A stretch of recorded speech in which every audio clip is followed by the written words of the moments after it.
Esperti fil-kamp mediku u r-rappreżentanti tal-infermiera u l-qwiebel qed jgħidu li l-problema tan-nuqqas ta' sodod u n-nuqqas ta' spazju fl-isptar Mater Dei hija dovuta minħabba n-nuqqas ta' pjanar.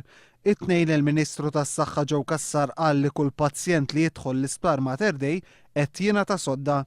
Madankollu n-nies li qed immorru l-isptar qed jistqarru mod ieħor.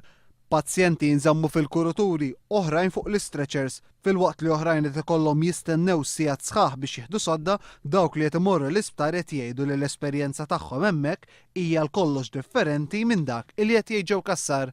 Fis-sigħat li għaddew is-sitwazzjoni tan-nuqqas ta' sodod u n-nuqqas ta' spazju fl-isptar Mater Dei infirxet anke fis-swali sensittivi bħalma hija s-sala tal-maternità. Sorsi qrib l-isptar qalu lil One News li l-ħamis fit-8:09 ta' filgħodu 3 ommijiet kellhom iweldu fejn xulxin u fl-istess kamra u dan minħabba n-nuqqas ta' spazju u n-nuqqas ta' kmamar meta ġie biex jiġi ppjanat il-Mater Dei.